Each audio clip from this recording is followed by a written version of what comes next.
And then, Let me all right, count let it me down. accept this. Okay. 3, 2, 1.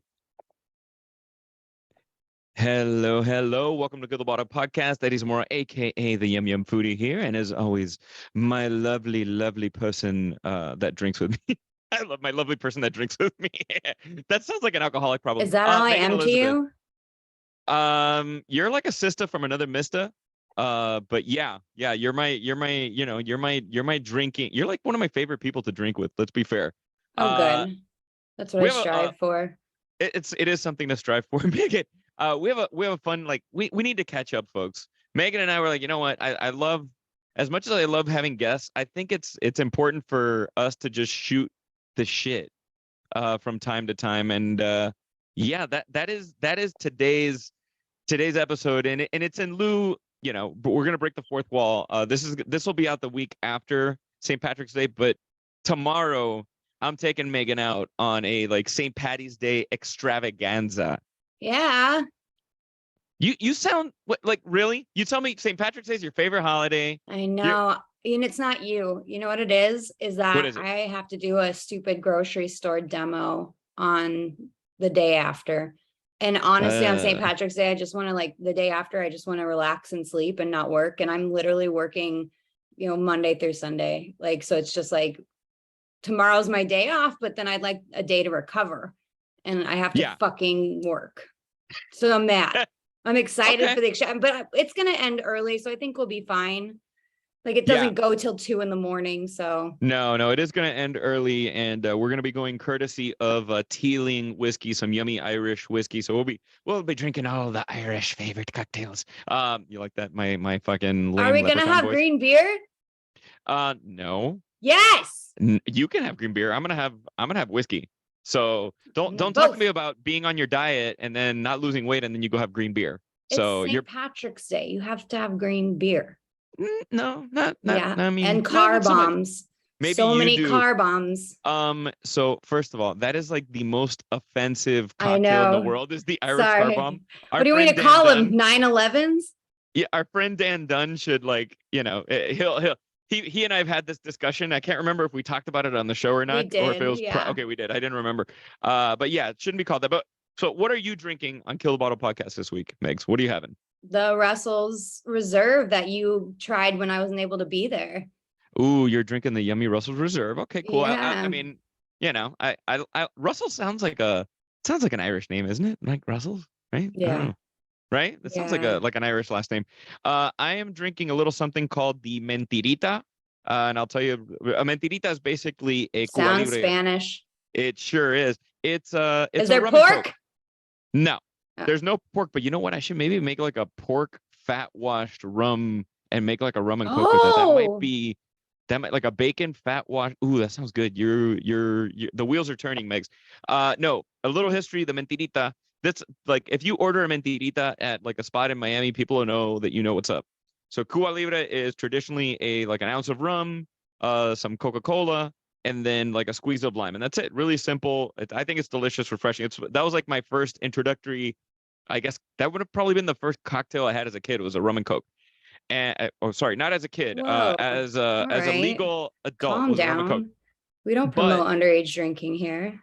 Mentirita. I mean, the family member that let me taste it was that rowdy family member who drinks too much. Probably who you are to your family, Megan. The rowdy one that maybe that'll let your niece and nephew just taste the green beer. And then every time. And mentira in Spanish, for those of you who don't speak Spanish, mentira means to lie, and a mentirita is a little lie. And the drink is originally a Cuba Libre, and which Cuba Libre means free Cuba, which Cuba is not free. Hence, we call it a little lie. So the mentirita is a Cuba Libre, but if you're like OG Cuban, it's not, like, Cuba's not free. So stop lying to me and just pour me a little lie, and that's what I'm having right now. A little rum and coke. Mm-hmm. Speaking of culture, I've been working in schools. They need, while I've been waiting to actually substitute teach, I've been doing administrative subbing. So when the admin secretaries are out, I go in. Really interesting because I've seen a lot of LA via these schools in different parts of LA. I've been in East LA, I've been in Inglewood, I've been in Pasadena, I've been in Eagle Rock, Hollywood, and I had the funniest cultural experience because it really I went to like a Black school. It was a Black school where the entire office staff was Black women. And that God, sounds like my favorite place to work. That would be like my favorite place to work in the world.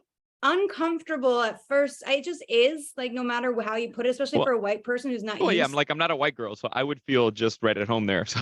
Right. Oh my God. They had me like crying, laughing, just talking about lunch, like 30 minutes and just like yelling and like, oh my, it was so loud. Like they're able to multitask while like they're having a loud conversation over here. And this woman's on the phone hearing everything.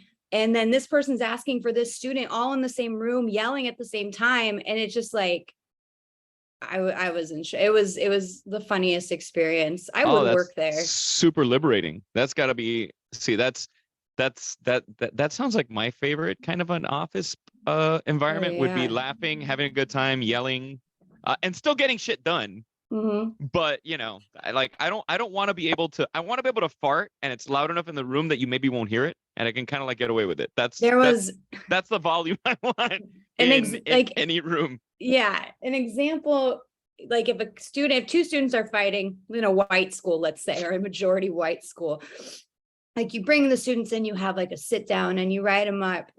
These women are so motherly. Like they bring these two girls in who are like cat fighting, like literally like cat fighting with their hands, paddling at each other.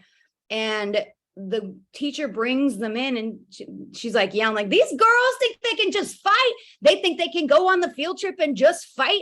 And then the other lady in the office is like, oh, they were fighting? How were they fighting? And the lady starts acting it out. She's like, they were doing this, like they were going to swim somewhere. They were definitely going to get to shore. I was like... So you didn't know that you were in an office of comedians, basically. I was like, and then we're trying not to laugh because these girls are fighting and we're trying to be an example. And she's like, yeah, they definitely would have got to shore with what they were doing. And I was like, so that's just that. Dude, speaking of schools, I don't know, whenever I don't have any kids, I don't want any kids, but I do miss certain aspects of school. Did they sell Girl Scout cookies at your school? Did they ever get to do that? I don't remember that being allowed. Because they sold Girl Scout cookies at my school, and now as I'm out and about in town, I'm starting to see like the Girl Scout drug dealers like popping up in front of like your supermarket kind of thing. Did you know that there is a shortage of Girl Scout cookies this year or this season? Why? So for supply chain. It even fucked with the Girl Scout cookies. And then check this out. There's some new flavor called raspberry. I guess it's new. To me, it's new because I've never seen it before. It's called Raspberry Rally Girl Scout cookies. And there is a shortage in particular of Raspberry Rally. And the boxes of Raspberry Rally are going for like $40, up to $40 on eBay. Could you imagine paying $40 for Girl Scout cookies? Like, first of all, for raspberry Girl Scout cookies, because come on, who the hell out of their way for raspberry? Come on. To me, that is the least exciting flavor of Girl Scout cookies is raspberry. What do they do with the money? Does anybody know what Girl Scouts do with the money that aren't in Girl Scouts? They probably just beat up Boy Scouts with it. Just buy baseball bats and beat up Boy Scouts. They pay dues to be in Girl Scouts. And then they send these Girl Scouts and their families. And I mean, first of all, they have supportive families who will spend a fucking Saturday next to a grocery store selling Girl Scout cookies with their kids. So these kids aren't in need. No, I mean, I've been guilted into buying.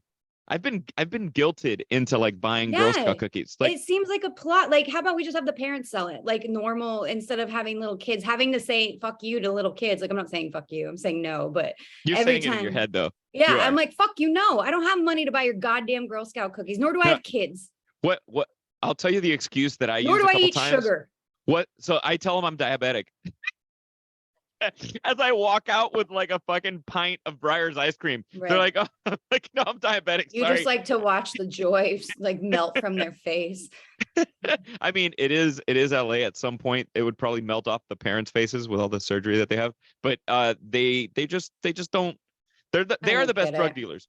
If the Mexican cartel And the hired Girl Girl Scouts, Scouts, yeah. that is, I don't know. I don't know. I think that is the secret to like taking it to the next level If of Girl like if Scout Pablo cookies had Escobar, cocaine hidden in them, I'd buy them more, actually.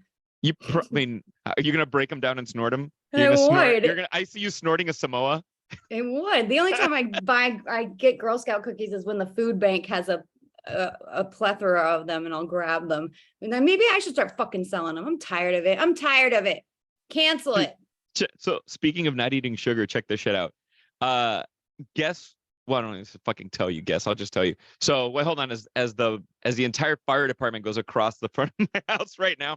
It's always happening out here. I can't sleep without sirens anymore. So one of my childhood favorites, which as a kid, like I'm surprised I'm still alive after drinking any kind of Sunny Delight, but Sunny D has come out with a vodka soda, a vodka seltzer. Sunny Delight, 95 calories, 0 sugar. Now, Then I it's know. not Sunny Delight. No, it's not Sunny Delight. What the This fuck is like are you the doing? Just first time rebrand yourself, where- you assholes.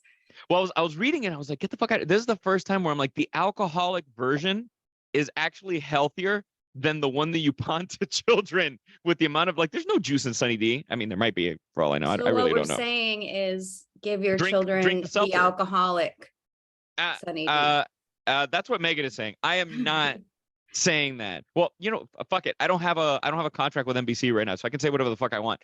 Maybe that is what we're saying, Megan. I don't know. It feels like you're gearing towards kids with that bad boy. Like if a kid sees that in the fridge, I need to look at the labeling because that could cause some like issues. Like pick a lane, Sunny D. It's like the Joe Camel of what the hell? Pick a like lane. drink beverages. Why am I so down on all of that? I hate Girl Scouts and I hate Sunny D. What else do you got? I got one for you. Do you know the difference between seltzer and club soda? I found this out the other day. I don't. So, seltzer water is literally just water that's been carbonated. So, pressurized with CO2, blah, blah, blah. There, you got your seltzer water, right? But club soda actually has like minerals added to it, like potassium, some sodium. That's why sometimes when people are like, oh, club soda will have like maybe a little saltiness to it because it tastes more like spring water. It's more, I don't know if it's better for you or worse for you, to be honest with you, but it is more along the lines of what you would find flavor profile wise of spring water.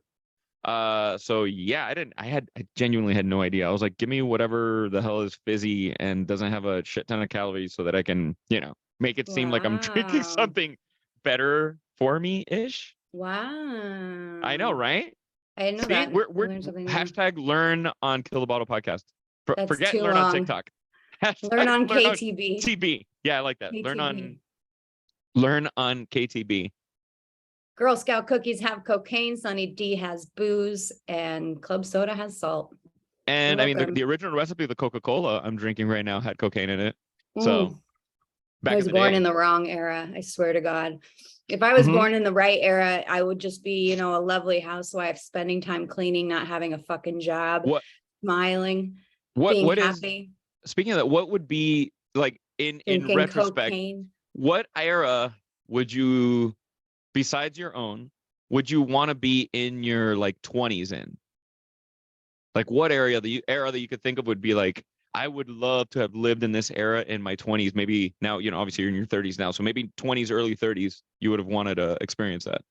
I don't know. The 20s, maybe. I mean, I think I don't want to experience the downsides. Really? I can't imagine you during Prohibition. Was that exactly when Prohibition was? I just, or when was the dance? Yeah, that Prohibition, the underground parties. Yeah. So you wanted to go drink moonshine and like people were going blind drinking just like fucking super high proof alcohol. Be a mafia wife.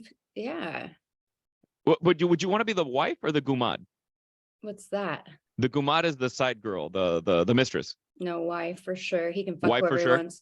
Yeah, but I think I'd also be a boss. Like I'd be one of the few women on the wall in the museum. in the gangster museum in Las Vegas. There's only like 4 women on there that were like bosses, and I think I would have done it. So Griselda Blanco was the madrina, like she was the Mhm. female. I mean, she was eventually actually more powerful and more feared than Pablo Escobar. She just wasn't as famous.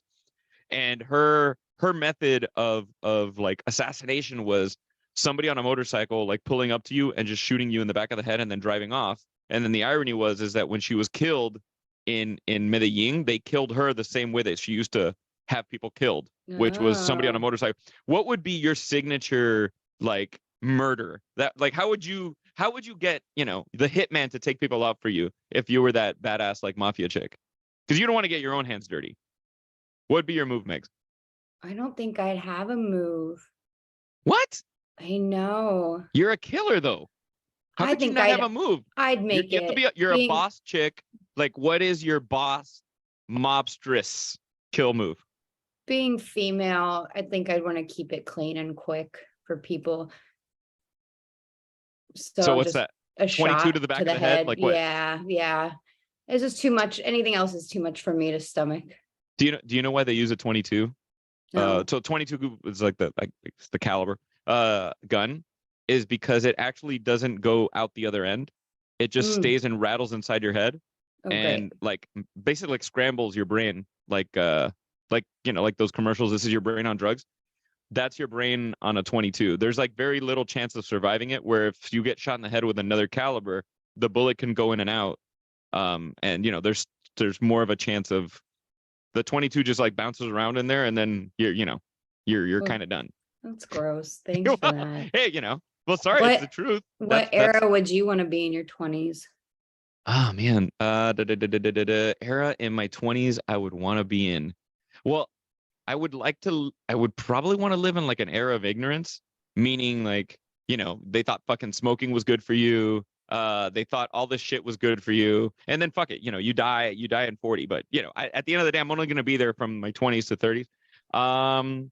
I would maybe just because of my heritage, I would like to see what it would have been like to live in Havana in like the 1940s, 1950s during like its heyday of the cabarets and the cocktails and like, you know what I mean? I Hmm. don't know. I think there's something cool about that. And then maybe if not the 70s, because I don't give a fuck what anybody says. I like Saturday Night Fever sounds like a fucking blast. Whenever I watch that movie, I'm like, that sounds like it would have been fun to have your friends. You get to everybody gets ready. They go buy the special suit they're gonna wear for Saturday. They find the dance club. They find, you know what I mean? I don't know. There was something, and also like there wasn't AIDS, so people just like went to town.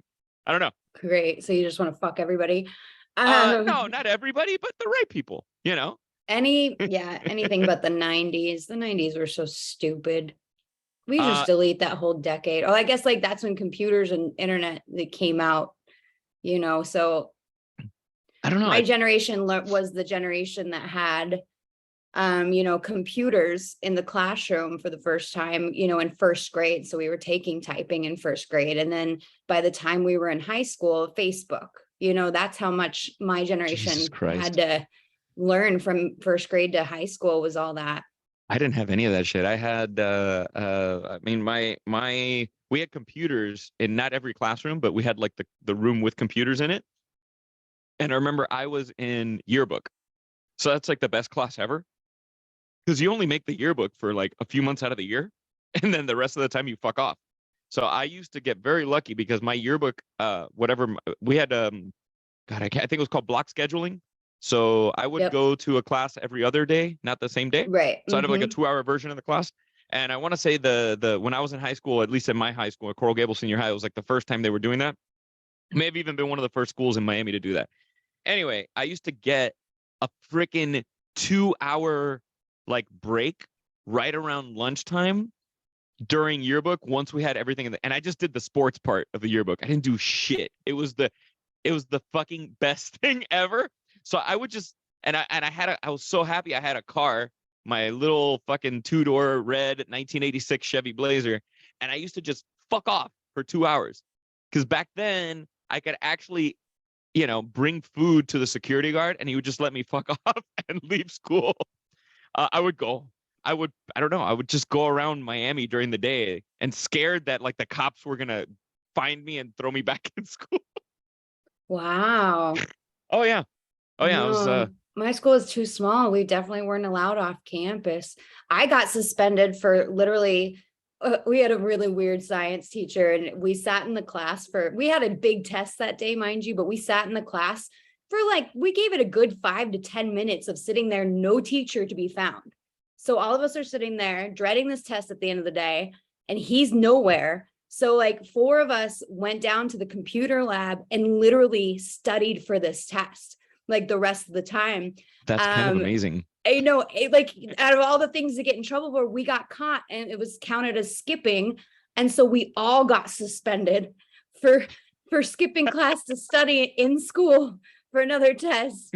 And we were just in the office the whole day just laughing. And it was the best in-school suspension ever, because all we did was we caught up on all of our schoolwork that day, and like grades got boosted. Like I was like, I should skip class more often. Like I love in school suspension. Did you bring your lunch to school, or did you ever eat school lunch? I ate school lunch. I don't remember much of, well, yeah, I did think I definitely ate some school lunch, but it was a small Catholic school. So it wasn't like we had like options of what was at. Were you guilted into eating school lunch because it was a Catholic school? I just feel like everything you're guilted into. I don't know why. No, I was gonna ask, like, what was your favorite school lunch? Because I could not tell you what I ate fucking for product of Miami-Dade public schools. And the one thing that everybody would get excited about was that shitty pizza day. That like fucking gross elementary school rectangle slice of pizza with like, and I can't tell you how excited I would get. Like it was Thursdays. I remember it was fucking Thursday. And I would get like my mom maybe would try to pack me a lunch that I'd be like, no, no, no, no, no, no. Give me those $2. I'm gonna get that disgusting slice of pizza. And for some reason they always serve pizza with like corn. With like corn straight out of the fucking can is what it was like. It was like they literally just got a can of corn, like, man, let's just put this in a sheet pan and steam it and give it to kids with pizza.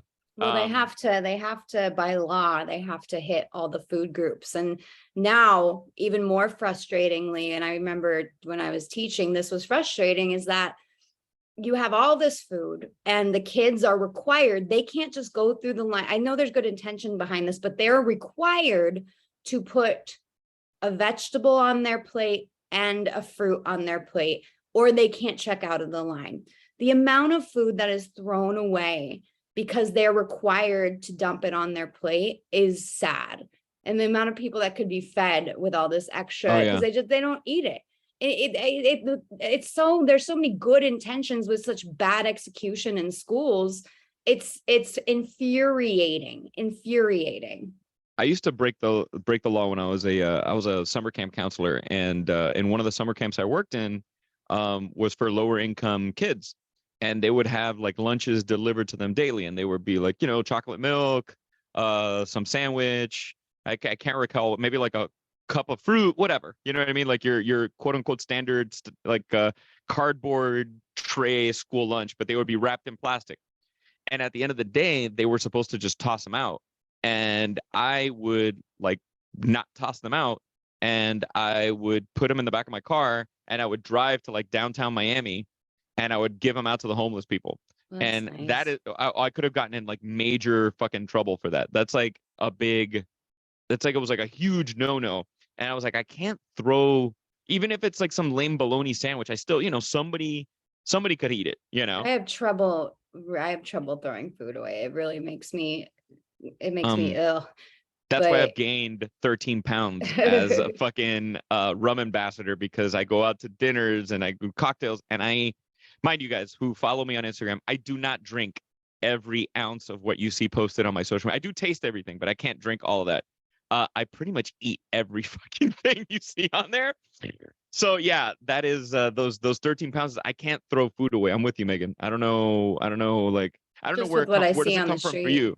Because I come from immigrants, so like we just don't throw food away. No, I wasn't that way as a kid at all, but as an adult and seeing like, especially teaching and seeing kids that, never eat because they don't have money to eat.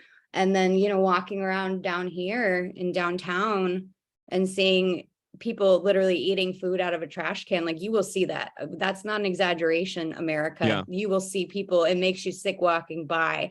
They're picking stuff up off the floor in these disgusting trash cans and eating them. And I'm sitting here when I see food get thrown away. I always take my leftovers. If I'm not going to eat them, or I know like I'm not going to get to them, I'll give them to somebody. Yeah, but with my luck, you know me, I always get like, here's a really nice half of a steak I couldn't finish. And you think, fuck you, lady. All right. Just enjoy it though. Have a good day. I had a funny restaurant moment. Well, it's not even that funny. It's just like I went to a restaurant that like oozes douchebaggery. Here in West Hollywood, it's called Catch Steak.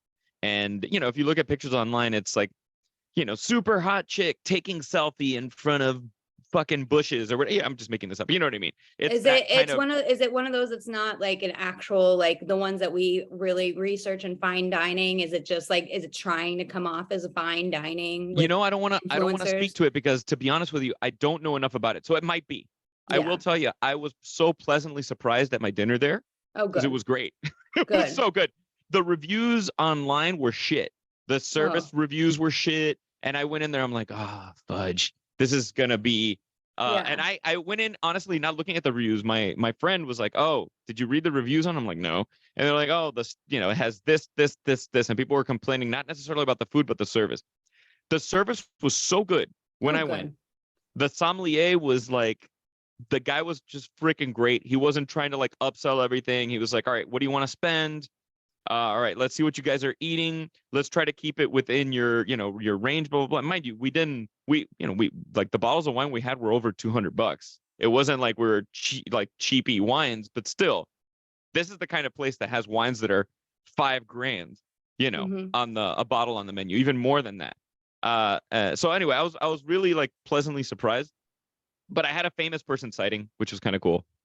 Ooh. I saw this guy named Niles Rodgers. Have you ever heard of Niles Rodgers? No. So Niles Rodgers is the guitar player. Well, he's a guitar player. He's a songwriter, music producer. Originally from this band, from what I know originally. So the first time I know of him is a band called Chic. And they sing that song Freak Out. Oh, freak out. Let freak. So anyway, he's the guy playing the guitar in that. And that song was originally about the Studio 54 crowd. And it was him not letting, they didn't let him into Studio 54 in whenever the hell that was, late 70s, early 80s, whatever. He goes home and he writes a song called Fuck You. And Fuck You ends up being Freak Out because it's him yelling at the door person at Studio 54. But anyway, my point is this is so LA, guys. I go to the bathroom and I'm coming back from the bathroom and there is a dude in like so much fucking blue sequins and like Elton John sequence white glasses. And like, I'm like, oh, and I'm like, oh my God, that guy looks like Niles Rodgers. I'm like, oh no, it is Niles Rodgers. Wow. Yeah. Anyway, that was literally it. And he did the most epic move ever because I see him, I sit down, I continue to eat. 20 minutes go by. I look over my shoulder. He's proceeded to put his, not a fedora, it's like a driver's hat. I don't know what they're called. Like, you know, those like old school, like your limo driver hat, right? And it was like blue sequins. He proceeds to put it on the person next to him, and he was no longer there anymore. So I don't know if he fucking like skipped out on the bill, or he just dropped his card and like pieced out and left the entire table there. Yeah, I heard that that's like a really big thing to do. Is like when you're super famous, you just piece out on the bill, and everybody else is like stuck paying for it. I've heard that is a thing. I would do that if people were taking advantage of me to teach everyone a lesson. At some point. That's the teacher in you. Would you do that to your students? Teach them a lesson, leave them with the bill. Oh yeah. Yeah. I don't know if people in the United States have experienced this. I don't think I talked about it with you here, but now movie theaters have assigned seats, right? And I think that's pretty standard now. I love it. You have assigned seats or you pick your seat ahead of time. Fine, great. A lot of those places have it because a lot of them now deliver food and drinks to your seat. Oh yeah. So when you order your food and drink, you have a seat number and then they bring it into the theater quietly during the movie so they don't have to talk to you and they bring it to that seat number. Well, I decided and I think I told you this, but I decided to go see Avatar in the middle of the day because it's too long. And I wanted to stay awake at a movie theater that had assigned seating and meals that they would bring to you. So I show up a little late because I'm skipping some of the previews. I pick my seats, and there are only 4 other tickets sold in the entire, 50-seater theater. 4 other tickets sold. So I pick my seats away from everybody, and I go and I order food, and they're like, we'll bring it to your seat. Go relax, have a good night. I go up to my seat, and I kid you not, out of the 4 other people who bought tickets for this movie, 2 of them were sitting in my single seat that I bought. What the hell? So Hashtag still single.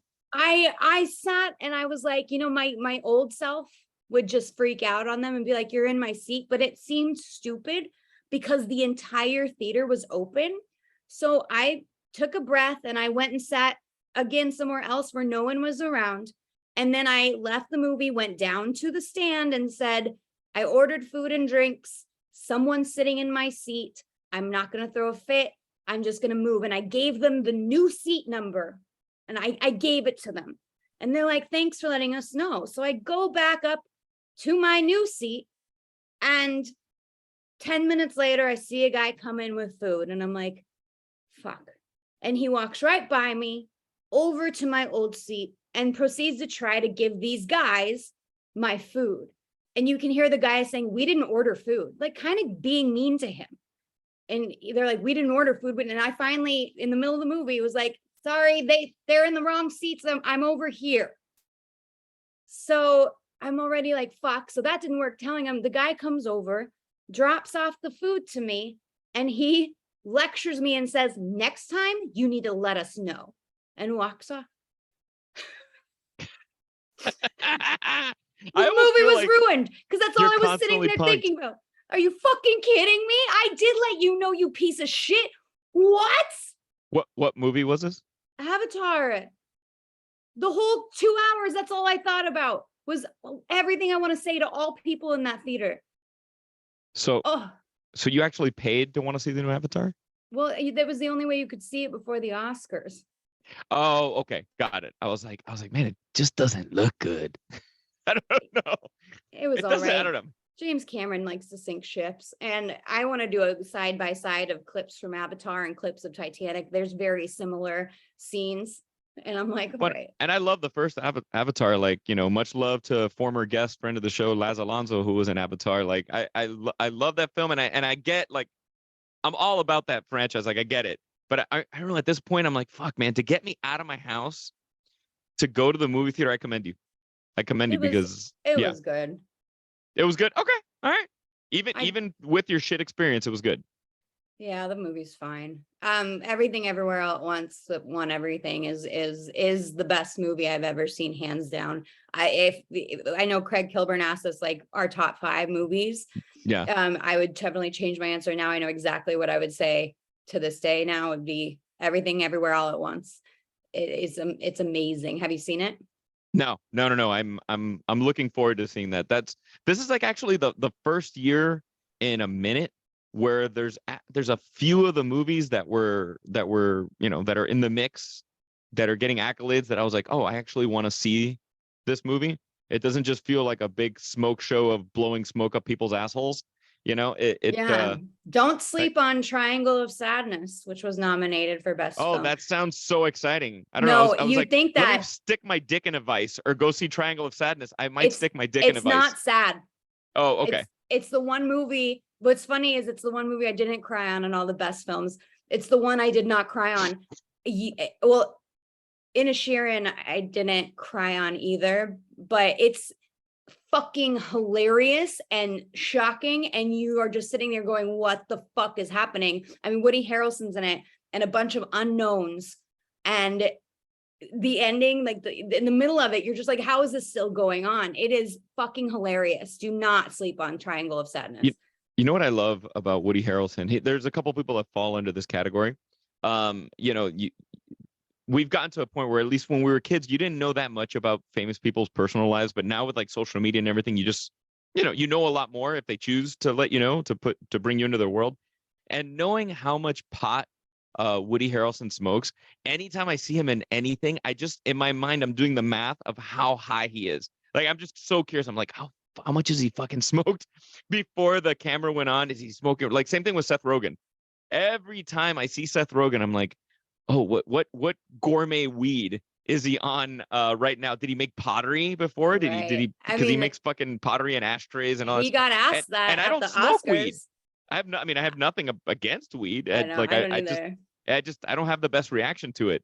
At either. least up to this point in my life, I haven't had the best reaction to weed. Neither I have wish I I. did. I'd probably No, me save too. money. Everybody does it, and I don't. I don't have a good reaction to it. But Woody Harrelson plays a drunk sea captain in Triangle of Sadness, and Seth Rogen plays Steven Spielberg's mom's affair, or Steven Spielberg's dad's friend who has an affair with his mom.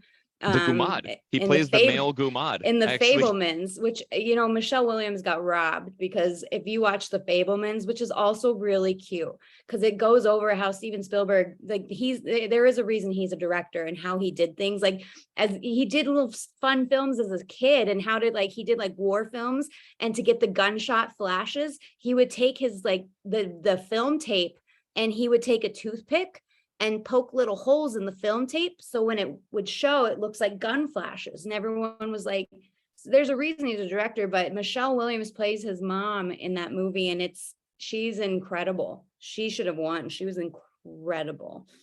So one see the thing Fablemans too.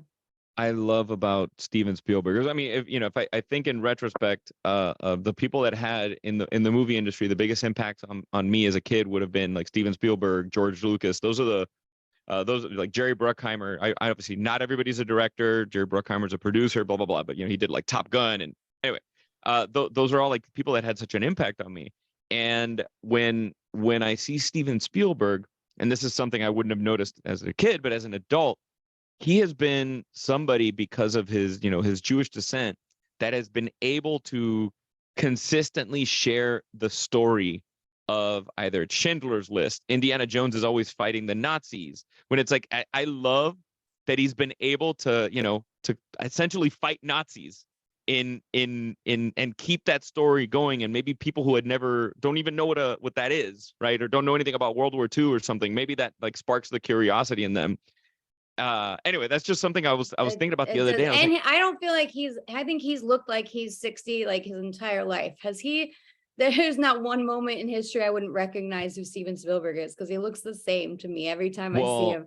I think in Raiders of the Lost Ark, he actually drank from the cup of Christ, and that's why Steven Spielberg he's always going to be the same age. Sorry, the Last Crusade, not Raiders. People are going to be like, Raiders is Ark of the Covenant. Sorry, that's when people they open the Ark and everybody melts. I know. But you should have been obsessed with the Oscars this year, especially with what's his name from Indiana Jones winning his Oscar. I wasn't obsessed with it in the sense where I've been so busy. I wouldn't have had time necessarily to see all the movies, and I don't want to judge the movies, even though I did make fun of these, whatever Triangle of fucking Sadness or whatever. I mean, I made fun of that, but I didn't want to go in blind. It's something also, I think, as you like become more and more, I try to like hold off opinions on things until I take the time to watch it. So I didn't get vested into the Oscars, but I was rooting for him, and I was also rooting for Brendan Fraser. Is it Ke Kwan? I just call him, like, every time he's short round to me. He's always going to be short round from Indiana Jones. Indy! He's like, yeah, you call him Dr. Jones, like or Goonies. Like all I can always hear him saying, I think it's Oswald Cobblepot. I think that's the name of the guy, or like Chester Cobblepot. I'm trying to remember the name of the stupid fucking character. Hold on, lady. For him to come back after all that time it's so heartwarming to watch. That's why and to talk to his mom. And Steven Spielberg's there nominated for a movie. So he's watching this. On top of it, this guy and Brendan Fraser were in a movie together years ago too, and Brendan Fraser wins. It was just like it's the best comeback for the Oscars since Will Smith slapped Chris Rock. So I'm glad this all happened this year. And I did love me some Lenny Kravitz during the In Memoriam. I love me some Lenny. He's another guy. He's like fucking Spielberg. Lenny Kravitz also drank from the cup in The Last Crusade because he has looked the same to me for the past 20 years. Like Lenny Kravitz, Yes. like he does not, he Yeah. looks exactly the same to me. But I watched the In Memoriam, and there's always these moments every time I watch the In Memoriam. How many times I'm like, fuck, I didn't know that person died. Or Oh, shit, I really? thought that person died 10 years ago. Oh, yeah. Every time I'm like, oh fuck, that person's still alive. Oh, or sorry, not alive now, but I'm like, oh, they died this year. I pulled one of those. Did you want this sounds so stupid and everyone's gonna make fun of me, but it was one of those things that scrolls on your phone, like one of those news stories, and all I saw was Beck dead at something whatever, 67, whatever. Oh, And then Jeff I Beck. went Jeff Beck, yes, but I didn't read the whole thing. All I saw was Beck, and I was like, "Oh my God, Beck died. That was random." And then I went to the not the Bee Gees, the Beach Boys tribute concert as a seat filler, and then all of a sudden they're like, "Now Beck," and I was like, "I thought he was dead." You thought it was gonna be a hologram like Tupac? And then literally Conan O'Brien talked about Jeff Beck on his show the other day. And I was like, that's what I fucking read. Oh my God. How stupid am I? So Megan, I have an accessory for you, a new accessory for you. So Megan has the cutest like Dotson purse in memory of her beautiful pup Lily. But check this fucking shit out. I always love like odd marketing. Panera. Are you a fan of Panera? I actually like Panera bread. I'm a fan of that place. It's not like I don't run out looking for it, but if I'm in fucking, like, I don't know, if I'm in Detroit or something and I'm at the airport, I'm like, oh, Panera, I'll get that shit. Panera is coming out with a purse called the Baguette. Okay. No. And it's an embossed, it looks like a Fendi purse. Okay, first of all. And it is like a $40 purse that is designed to hold a Panera sandwich. Oh, for in God's it sakes. perfectly. And I could see you sneaking into your elementary school with your Panera Fendi or Ben, whatever the fuck bag, and your sandwich. Would you rock one of those? There's only 500 of them ever. I'd have to look at it, but also let's just encourage people more to store food and eat shit and make sure it's in your bag because you just can't survive without it. I just God damn imagine it. like, because I don't know. To me, a woman's purse is where stuff just goes to disappear. Doesn't matter what, like whatever is in there. I don't know. It's like it just I don't know. I'm assuming somebody has a TikTok channel where they just walk up to people and they're like, empty your purse and let's see what the fuck is in there. Because I'm always curious the amount of shit that is inside somebody's purse. I never imagine a Panera Baguette to be inside of someone's purse. I imagine that. I do that. I literally have 3 pens, lip gloss, and our business cards in here with another little bag. That's all I have in here. And money, maybe? No money. There's 0 money in my purse. I don't Do know you what ever I carry do with. cash anymore? No, never. Unless I know I want to get like, the street tacos, the al pastor sliced off in the street tacos. Then I know I'll go to the ATM and get some cash or 7-Eleven and get some extra money. I went to the basketball game the other day. I went to the Lakers versus the Knicks, and I walked out, and this happens every fucking time, but I know you do not eat that death dog. But every time I walk out and I see explain to people what the death dog is, because this is an LA thing. This is not something we see this is a straight up LA thing. I made the fatal mistake of going to a Dodger game one time. And mind you, bullshit. Let me be clear. I went to a Marlins game. They just happened to be playing the fucking Dodgers in LA. But I went to a baseball game here, and I had a Dodger dog, the famous Dodger dog. That famous Dodger dog famously almost put my fucking ass in the hospital because I shit myself, I think, for 2 days with that. But anyway, fast forward. The death dog is not the Dodger dog, but run away from that shit. The death dog is at every concert, event, sporting, any event that has more than a few hundred people in LA.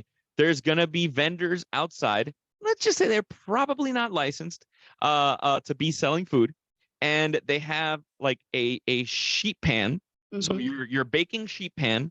Then on top of said sheet pan is like an elevated grate, like a grill grate from a barbecue that fits right into the sometimes fits right into the sheet pan, or just like a level of grease. Yeah, and then it's sometimes it'll be on a tray with like a gas burner under it, Sometimes it'll be sterno, which are those little cans of like heated thing that Just you put under a chafing made to dish. heat. Yeah. They just need the heat. And it'll be the most delicious smelling hot dog wrapped in bacon that you have ever smelled in your fucking life. With all the toppings you can want. With all onions, of it, jalapenos. everything, like no Lipitor, which is probably what you need, but like everything else that you could possibly fathom to put on your death meal is on there. And every time I see people, I giggle to myself. Every time I see people eating it, I'm wondering, like, what is their next day going to look like? Or what is like that? What is 3 a.m. going to look like for them? I don't have a problem with them. I never have. I have a stomach of steel, but what I do have a problem with is it's the Beach Boys tribute concert again. I walked out of, and there was no restaurant really. I just wanted to get home, but I did want food and I knew didn't have anything at home. So I saw one of these and I was like, I just want one. It'll be cheap. It'll be easy. It'll be cheaper than normal. Easy. This motherfucker, they charged me $14 for this hot dog on Hollywood. And I didn't know that. I thought it was going to be 6 to 8 or 10 at the most. That's like, those are Uber Eats prices. Yeah, like, I'm sitting there doing it intentionally for the cheapness and the quickness. And I get it already. And they don't tell you before. So I have it in my hand and I have my 20 and they're like $14. I was like, what, are you going to give me a fucking hand job with this? What the fuck do you mean $14? And it's a hot dog. They're making 120% off of these motherfuckers. More 1,020%. Like, I should have handed it back. Why do I have no balls? I should have said, no, I don't have the money for this. I mean, I could have gone and gotten a really nice, like, actual sit down something across the street at the wine bar for $14. You could have gotten some Panera. You could have gotten some Panera. I could have got a dozen, or not a dozen, like 3 oysters somewhere for $14. You're going to fucking give me a hot dog wrapped in bacon? I'm going to the Lonely Oyster tonight, Chef Dom Chris. I can't fucking wait. I'm making so good. Salmon. I've invited you to come out, Megan. So not listen, tonight because we're going out tomorrow. We're going out tomorrow. Megan, so I have a question. I was watching the Last Week Tonight with John Oliver, and I love me some John Oliver. I think he's fucking brilliant. But I found out after the fact that he reached out to Ron DeSantis's people to get like some kind of confirmation of this. And of course, no response, except I think like Ron DeSantis, I don't know, tried to make fun of him. And don't try to make fun of a comedian if you're not a comedian, because they're going to eat you alive. But whatever. So it came out that back in his, like, I don't know if it was his college days, DeSantis would go out on a date and he would on purpose mispronounce Thailand. He would say he went to Thailand, or he would always say Thailand. I don't know if he went to a Thai restaurant. Bear with me. I'm fucking not remembering now. But it's something to this extent that he would say on purpose mispronounce Thailand. And if the girl that he was on a date with would correct him, he would end the date because he did not want to be with women who ever corrected him. That was like his thing. And to me, it sounds extremely fucking believable. Absolutely. And especially the fact that he did, it was just on Last Week Tonight, and there's no cease and desist. There's no fucking anything. They're like, yeah, he needs a submissive. I understand. That's what a good old fucking Ron used to do. I don't like the guy, but I understand what he's doing. But I want to find out. So on a date, is there something that you have that is like a red flag indicator for you? So that was his. His is, the Thailand. Do you have like something that you'll use on dates besides just getting shit faced and you don't want them to judge you? Or Fireball. Is Fireball your if they criticize your drinking of Fireball? No, but what is it, Meg? Do you have something? I don't. I wrote, when my LA Times article was posted, that was pretty much like my go-to is like when I walk away feeling like I didn't say a word about myself. And like I could tell you everything about that person, their family, their history, where they went to high school, and they couldn't. I've done that before where a guy was like, why haven't I ever heard from you again? Or why are you being so rude to me after a first date? And I literally said, like, what's my birthday? What's my favorite color? Where did I grow up? Where do I live right now? Like, I would ask just basic questions. And then to prove my point, I would list back. I'd be like, well, your favorite color is green. You grew up in Nashville, Tennessee. You have 2 brothers and a sister. And I would list up, and I was like, does that not tell you something that you can't tell me anything about me? And I was just able to tell you everything about you because you didn't shut the fuck up and ask me any questions. So I thought of maybe I something. should use DeSantis's. I should I just, can't I'm I doing can't it. think of his name right now because I'm Thailand. brain farting. Fuck, dude, the guy who plays Mandalorian, he's in The Last of Us. He's becoming like the Chilean guy. I can't Yeah. think of his fucking name right now.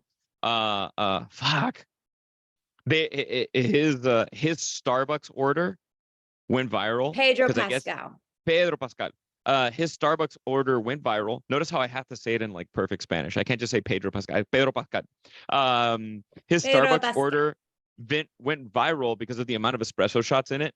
And I was like, fuck, Megan, that could be your perfect out. Because I think a Starbucks order of somebody or their coffee order, whatever you choose, that Yeah. is it tells you so much about a person by the way they order fucking Starbucks. Wow. I guess Yep. first of all, I wouldn't date a man who orders Starbucks. So That's fair. Okay. But if he went to Starbucks, like what's your Starbucks order? I'm just curious. a latte, literally probably a latte. That's it.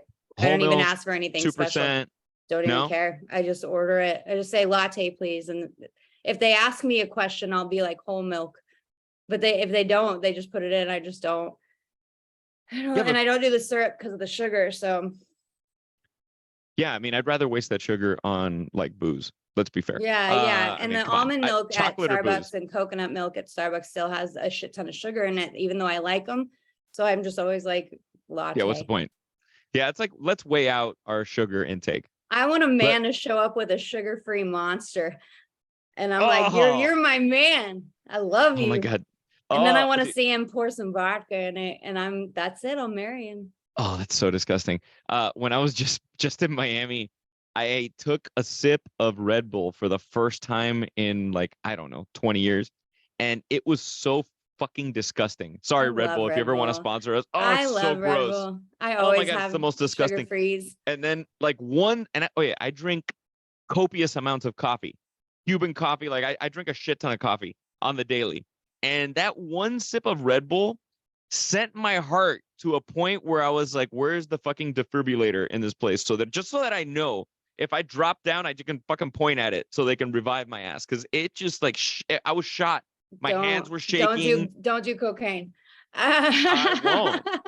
I have No, no yeah. intention of it. I love Red Bull, but what's your Starbucks drink? I'm fucking lame, man. I switched to probably about 7 years ago. I switched to black coffee. Yeah. Yeah. Cheap, So easy. well, yeah, and I mean like, and I don't know. I started to, as you know, I'm into wine, and to me, coffee and wine have a lot of parallels to them. Wine is derivative of the land it's grown in, the weather, it's the terroir, as they say, the soil where it comes from, all affects the flavor, the aging, whatever. Coffee is kind of the same thing or very similar in the sense where coffee is there's single origin coffees. The There's type of monkey coffee. butt coffee. There's monkey butt coffee. They poop out beans and That's you right. drink, and it's expensive. It's expensive as shit. On that But note. anyway, like I was like, I always tell people when people are like, oh my God, why do you drink black coffee, blah, blah, blah. And I was like, well, do you put cream in wine? No, I'm like, it's the same fucking thing. Like I want to taste the roast. I want to taste, and I trained myself now to like, I don't want any sugar in my coffee. Like, mind you, if I go to like Earth Cafe or something like that, where they make a thing called the Spanish latte, which is, it's coffee, or it's like good espresso, whole milk, and then they mix in like sweetened condensed milk in the foam. Like, fuck yeah, that's dessert. That's different. Like, Yeah. I don't go like that's not like my morning coffee. You know what I mean? Yeah, just black coffee. And I'm also like, when I see people order black coffee, I'm like, that's a cool motherfucker. All right, I like you. I like that too. If I saw a guy, the Monster and then the black coffee. The Monster's like the guy I should run away from, but you go towards, and then the black coffee is the guy I should be like, yeah, you're good. I have to lie when I order coffee in Miami, because Miami has this thing called La Ventanita, and Ventanita is like a little window, not Mentirita, which is what I'm drinking. A ventana is a window, Ventanita is a little window, and it's very prominent in Cuban restaurants, there's a shit ton of them per capita in Miami, to have a little coffee window where you just walk up. It has like a little kind of a counter, let's say shoulder, or not shoulder height, but a little bit lower than shoulder height. For me, it's probably shoulder height because fucking everybody's taller than me. But and you just order coffee, right? But in Miami, Cuban coffee, they put sugar in the container where the coffee is coming out of the espresso machine. So before there's coffee, there's sugar, and then they put a spoon in there and they just fucking go and rattle the hell out of it in there. So they make almost like a coffee paste. When the coffee comes out, it's like a sugar coffee paste. And it's great, but I'm trying to not have as much sugar. So Right. I and if you tell, and it's usually like an ornery old lady that works at La Ventanita. It's usually somebody who's just gonna fucking judge you and give you shit and tell you you're too thin and you need to eat more croquetas, even though you're fucking overweight. That's just how it is in Miami. Anyway, I always have to lie to them because I remember the first time I told them, I was like, oh, no, sin azúcar. They looked at me like I slapped their fucking firstborn child across the face on national television. They just look at you, they judge you. And I'm like, and then finally after that, I'm like, maybe if I tell them I'm diabetic. That is my line for everything. It's like telling a Greek grandmother, I don't eat meat. I make you lamb. Yeah, make you lamb. And speaking of diabetic, before we end the show, did we talk about Ozempic last week? Because I can't get it out of my fucking head that people are on diabetes medication to lose weight.